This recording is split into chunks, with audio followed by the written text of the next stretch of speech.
Iron John, written by the Brothers Grimm and performed by Frank Marcopolos of frankmarcopolos.com. Age 1. There was, once upon a time, a king who had near his castle an enormous forest, in which wild animals of all sorts lived. One day he dispatched a hunter into those woods to take a deer, but the hunter did not return. "Something went wrong out there," said the king, and the next day he sent 2 more hunters out to search for the first, but they did not return either. On the 3rd day he called all his huntsmen in and said, "Scour that entire forest and stay at it until you found all 3 of them." Not a one of those hunters ever returned, and moreover, the pack of dogs that went out with them never came back either. No one, after that, dared to enter the forest and let it be in its deep stillness and solitude. Only now and then an eagle or a hawk flew over it. This situation went on for years, and then one day a strange hunter appeared who wanted some work to do, and he offered to set foot in the dangerous woods. The king, however, refused to consent, saying, "It is not safe in there. I have the feeling that you will end up like the others, and this is the last we'll see of you." The hunter replied, "Sire, I am well aware of the risk, and fear is something I pay no attention to." The hunter took his dog with him and walked into the forest. It wasn't long before the dog picked up the scent of game and went in pursuit. But he had hardly run 3 steps before he stood at the edge of a deep pool and could not go farther. A naked arm reached out of the water, grabbed hold of him, and pulled him down. When the hunter saw that, he went back to the castle, got 3 men who came with pails, and they bucketed out the water. When they got down to the ground, they saw a wild man lying there, whose body was as brown as rusty iron. His hair hung down from his head over his face and all the way to his knees. They tied him with cords and led him back to the castle. At the castle there was great astonishment over this wild man, and the king had him locked up in an iron cage that he had placed in the courtyard, and he forbade anyone, on pain of death, to open the locked door. He gave the key into the keeping of the queen. Once that had been done, people could go safely into the forest once more. The king had an 8-year-old son who one day was playing in the courtyard, and during that play his golden ball fell down into the cage. The boy ran to the cage and said, "Give me my golden ball." "Not until you've opened the door for me," the man answered. "Oh, no," said the boy. "I can't do it. The king won't let me." And he ran away. The next day the boy returned and asked for his ball again. The wild man said, "If you open the door." But the boy would not. On the 3rd day, while the king was out hunting, the boy came once again and said, "Even if I wanted to, I couldn't open the lock because I don't have the key." The wild man said, "The key is under your mother's pillow. You can retrieve it." The boy, who really did want his ball back, threw caution to the winds, went into the castle, and got the key. The cage door was not easy to open, and the boy pinched his finger. When the door stood open, the wild man walked through it, gave the boy the golden ball, and hurried away. The boy suddenly felt great fear. He shouted and cried out after him, "Wild man, if you go away, they will beat me." The wild man wheeled around, lifted the boy onto his shoulders, and walked with brisk steps into the forest. When the king returned, he noticed the empty cage and inquired of the queen how the wild man had gotten loose. She knew nothing about it, went to check the key, and found it gone. She called the boy, but got no answer. The king sent a search party out into the fields, but they did not find the boy. It wasn't difficult to guess what had happened, and great grief and mourning settled on the royal house. Age 2. When the wild man had reached the dark forest once more, he took the boy from his shoulders, put him down on the earth, and said, "You will never see your mother and father again, but I will keep you with me, for you have set me free, and I feel compassion for you. If you do everything I tell you, all will go well. I have much gold and treasure, more than anyone else in the world." The wild man prepared a bed of moss for the boy to sleep on, and in the morning took him to a spring. "Do you see this golden spring? It is as clear as crystal and full of light. I want you to sit beside it and make sure that nothing falls into it, because if that happens, it will wrong the spring. I'll return each evening to see if you've obeyed my order." The boy sat down at the spring's edge. Occasionally he glimpsed a golden fish or a gold snake, and he took care to let nothing fall in. But as he sat there, his wounded finger was so painful that, without intending to, he dipped it into the water. He pulled it out instantly, but he saw that the finger had turned to gold, and no matter how much he washed it, the washing did no good. Iron John came back that evening and said, "Anything happened with the spring today?" The boy held his finger behind his back to keep Iron John from seeing it, and said, No, nothing at all." "Ah, you've dipped your finger in the spring," said the wild man. "We can let it pass this once, but don't let that happen again." Early in the morning, the boy sat again at the spring, watching over it. His fingers still hurt, and after a while, he ran his hand up through his hair. One hair, alas, came loose from his head and fell into the spring. He immediately reached down and pulled it out, but the hair had already turned to gold. The moment Iron John returned, he knew what had happened. "You've let a hair fall into the spring. I'll allow it this time. But if it happens a third time, it will dishonor the spring, and you will not be able to stay with me any longer." The third day, as the boy sat by the spring, he was determined, no matter how much his finger hurt him, not to let it move. Time passed slowly, and he began gazing at the reflection of his face in the water. He got the desire to look straight into his own eyes, and in doing this, he leaned over farther and farther. All at once, his long hair fell down over his forehead and into the water. He threw his head back, but now all his hair, every bit, had turned to gold, and it shone as if it were the sun itself. Now the boy was frightened. He took a kerchief and covered his head so that the wild man wouldn't know what had happened. But when Iron John arrived home, he knew immediately. "Take the kerchief off your head," he said. The golden hair then came tumbling down over the boy's shoulders, and the boy had to be silent. "You can't stay here any longer because you didn't make it through the trial. Go out into the world now, and there you will learn what poverty is. I see no evil in your heart, however, and I wish you well, so I'll give you this gift. Whenever you are in trouble, come to the edge of the forest and shout, 'Iron John, Iron John.' I'll come to the edge of the forest and help you. My power is great, greater than you believe, and I have gold and silver in abundance." Age 3. Then the king's son left the forest and walked by beaten and unbeaten paths ever onwards until at length he reached a great city. There he looked for work, but could find none, and he had learnt nothing by which he could help himself. At length he went to the palace and asked if they would take him in. The people about court did not at all know what they could make of him, but they liked him and told him to stay. At length the cook took him into his service and said he might carry wood and water and rake the cinders together. Age 4.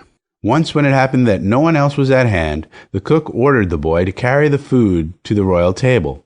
But because the boy did not want his golden hair to be seen, he kept his tarbouch on. Such a thing as that had never happened in the king's presence, and he said, "When you come to the royal table, you must take your cap off." He answered, "Ah, Lord, I cannot. I have a sore place on my head." The king called the cook up, scolded him, and demanded how he could have taken such a boy as that into his service, and told him to fire the boy and get him out of the castle. Age 5. The cook, however, had pity on the youngster and exchanged him for the gardener's boy. Now the boy had to set out plants in the garden and water them, chop with hoe and spade, and let wind and bad weather do what they wished. Once in the summer, when he was working in the garden by himself, it got so hot that he pulled his head covering off, so that the breeze would cool his head. When the sun touched his head, his hair glowed and blazed out so brightly that beams of sunlight went all the way into the bedroom of the king's daughter, and she leapt up to see what that could be. She spied the boy outside and called to him, "Boy, bring me a batch of flowers." He quickly put his tarbouche back on, picked up some wild flowers for her, and tied them in a bunch. As he started up the stairs with them, the gardener met him and said, "What are you doing bringing the king's daughter such ordinary flowers? Get moving and pick another bouquet, the best we have and the most beautiful." "No, no," the boy answered. "The wild flowers have stronger fragrance and they will please her more." When the boy walked into her room, the king's daughter said, "Take your head thing off. It isn't proper for you to wear it in my presence." He replied, "I don't dare do that. I have the mange, you know." She, however, grabbed the tarbouche and yanked it off. His golden hair tumbled down around his shoulders, and it was magnificent to look at. He started out the door at a run, but she held him by the arm and gave him a handful of gold coins. He took them and left, but put no stock in them. In fact, he brought the coins to the gardener and said, "I'm giving those to your children. They can use them to play with." The next day, the king's daughter again called the boy to her and told him to bring her some more wild flowers. When he walked in with them, she reached for his little hat and would have torn it away, but he held on to it with both hands. Once more she gave him a handful of gold coins, but he refused to keep them and gave them to the gardener as playthings for his children. The third day, things went the same way. She couldn't manage to get his hat off, and he wouldn't accept the gold coins. Age 6. Not long after, the country was swept up in war. The king gathered his forces and was not positive that he could succeed against the enemy, who was powerful and retained a large army. The gardener's boy said, "I am quite grown now, and I will go to war if you'll just give me a horse." The other men laughed and declared, "When we've gone, you go look in the stable. We'll certainly leave a horse behind for you." When they had all gone, the boy went into the barn and led a horse out. It was lame in one leg and walked hippity-hoppity. He climbed on it and rode to the dark forest. When he came to its edge, he called 3 times, "Iron John," so loud that it echoed through the trees. In a moment, the wild man arrived and said, "What is it you want?" "I want a strong war horse because I intend to go to the war." "You will receive that and more than you have asked for as well." The wild man turned then and went back into the woods, and not long afterwards a stable boy came out of the trees leading a war horse that blew air through its nostrils and was not easy to hold in.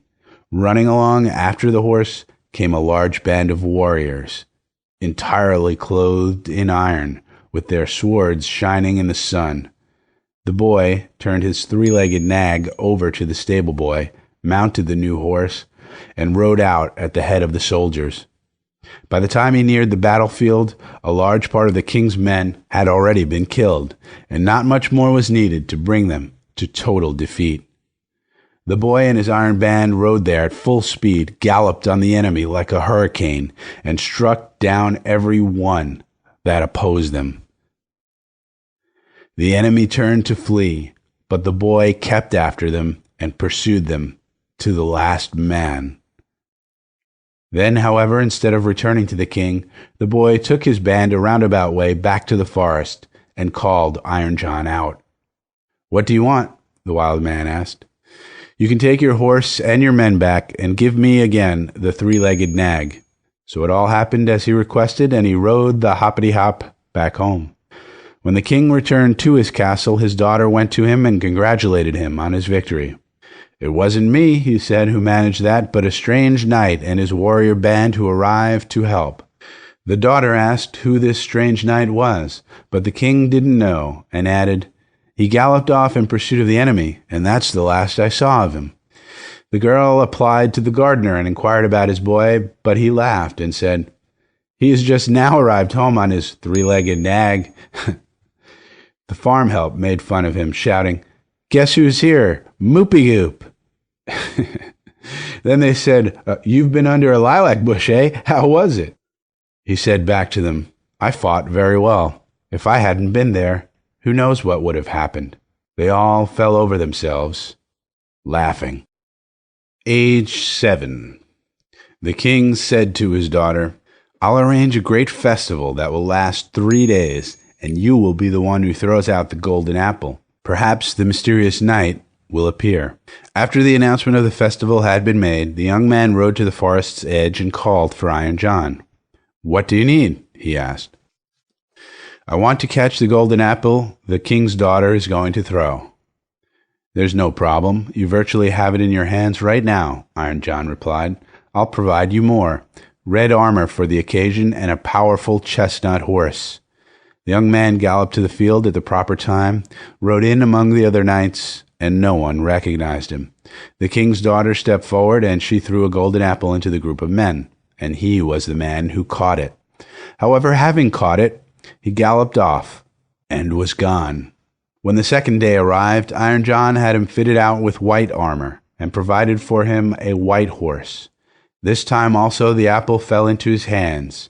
Once more he did not pause for even an instant, but galloped off. That made the king angry, and the king said, "This behavior is not allowed. He is supposed to ride over to me and report his name. If he catches the apple the third time and gallops off again," he told his men, "chase him. What's more, if he refuses to return, give him a blow. Use your sword." For the third day of the festival, Iron John gave the young man black armor and a black horse. That afternoon the young man caught the apple also, but this time when he rode away with it, the king's men galloped after him, and one got close enough to give him a leg wound with the end of his sword.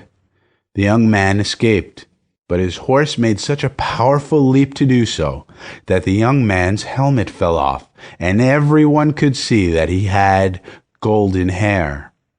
The king's men rode home and told the king everything that had happened.